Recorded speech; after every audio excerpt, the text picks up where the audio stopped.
Buenas tardes, somos estudiantes de la Corporación Universitaria Minuto de Dios.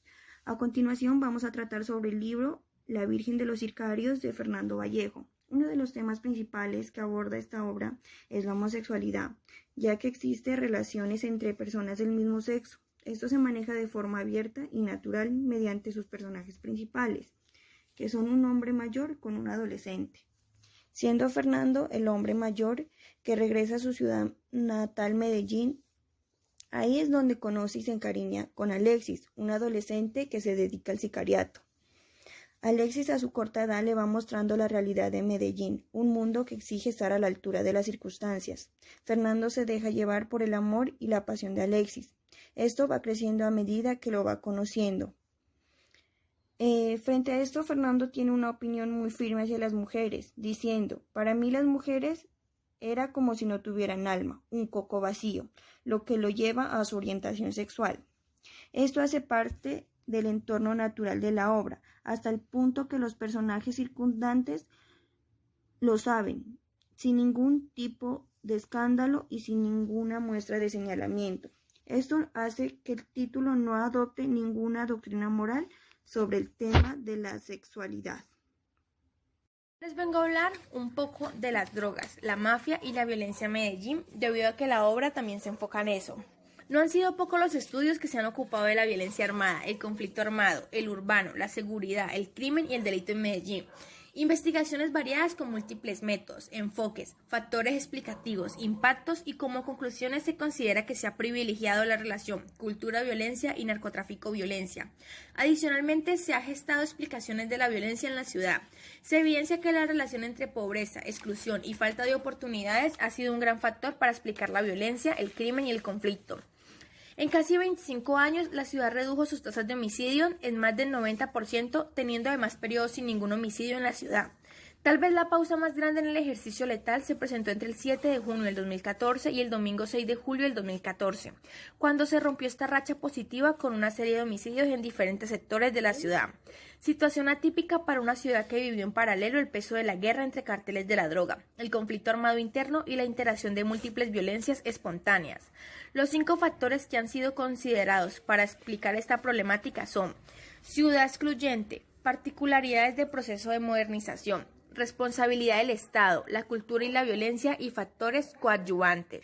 La violencia urbana sería la resultante de una acumulación histórica de problemas no resueltos, de exclusión e inequidad, que dieron lugar a la existencia de una ciudad dividida y heterogénea en todos sus aspectos, en la cual no ha cuajado un proyecto incluyente y colectivo ciudadano. Expresión de ello sería la separación del centro y periferia, de un lado una Medellín estética y bella a nivel arquitectónico, de grandes inversiones y prósperos negocios, legales e ilegales, contrapuesta a una ciudad con graves problemas de desempleo, hambre, drogadicción, prostitución, violencia delincuencial o política, donde la ausencia del Estado es más evidente en vastos sectores poblacionales. El homicidio constituye una de las formas más graves de violencia en cuanto niega el derecho humano fundamental a la vida y suprime, en consecuencia, todos los demás derechos. Lo anterior y el hecho de que los homicidios se han convertido en una de las modalidades más frecuentes de expresión de las distintas violencias en el país en los últimos años permite afirmar que la descripción y el análisis del problema de los homicidios constituye una de las formas más indicadas para abordar y tratar de comprender una buena parte de la problemática de la violencia. De acuerdo con la revisión realizada, se podría afirmar que en Medellín los estudios sobre la violencia son inversamente proporcionales a la disminución del homicidio en la ciudad. Es decir, el homicidio ha decrecido de forma considerable desde la década de los 90 hasta ahora, pero las investigaciones en torno al problema han aumentado de manera ostensible. Se evidencia que en la ciudad se efectuaron cambios relevantes, por ejemplo, en las condiciones sociales, en el impacto del homicidio en la ciudad y en las diferencias en cuanto a la forma como se expresa el fenómeno. Es interpretado y argumentado por la academia. Aún en el plano más pesimista, se podría adquirir que se efectuó al menos un cambio simbólico. Voy a dar a conocer el tema del sicariato. Esta palabra le hace honor al título de la obra, ya que este tema viene de la mano de la violencia. Los sicarios fueron comunes en la ciudad, tanto mafias como carteles y simples bandas criminales. Tenían a personas contratadas para matar, muchas veces jóvenes, provenientes de los sectores más deprimidos de la ciudad, que a sus 14 años ya se convertían en profesionales en el acto de asesinar para intentar salir de la pobreza. La mafia, amiga de la religiosidad popular católica, que tenía respeto por devociones como María Auxiliadora, donde le iban a pedir que no les fallara, que les afine la puntería y que les salga bien el negocio. Se ganó la simpatía de las clases menores favorecidas de la ciudad por medio de obras sociales como la construcción de viviendas para familias sin techo, campos deportivos, que contribuyeron a alejar las presencias del Estado en los barrios pobres y aumentar su poderío militar y administrativo.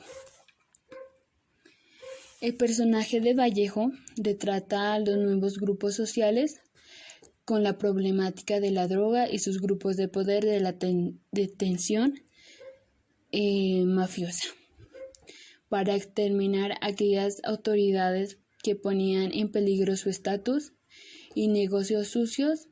Si las autoridades a doblegar no admitían el poder de corrupción, entonces entraban a escena donde el sicario, que asesinaba a sus víctimas preferiblemente desde una motocicleta o en un vehículo. Dentro de este tema, que es el narcotráfico, el autor Fernando Vallejos enfocó en esta novela la violencia en aquellos tiempos de Colombia. Aquellos tiempos donde el narcotráfico era el protagonista en Medellín, donde los niños desde muy pequeños dejaban un juguete y perdían su niñez por una arma. Podríamos decir que Alexis era uno de los muchos niños que se pierden en el narcotráfico y en las drogas. Entonces, en conclusión, tenemos que el Estado colombiano muestra poco y nada de interés por la niñez. No solo aquellos tiempos, también lo podemos ver ahora en nuestros tiempos actuales, ya que hay crisis económica y hay niños por la calle con vicio en drogas, inclusive robando. La novela La Virgen de los Sicarios relata el amor, pero este se apaga cuando hablan de la violencia y lo impulsivo que era Alexis, ya que en la novela Alexis tomaba represalia hasta por una palabra maldicha o grosera, o porque le regañaran a su amado. Respecto a la orientación sexual que tenían los actores, no tengo nada que juzgar, pero no todas las personas piensan igual. Para otras personas causan intolerancia y esto hace que los rechacen, creando así una nueva problemática. Bueno, espero que haya sido de agrado este análisis. Muchas gracias y hasta la próxima. Buenas tardes, somos estudiantes.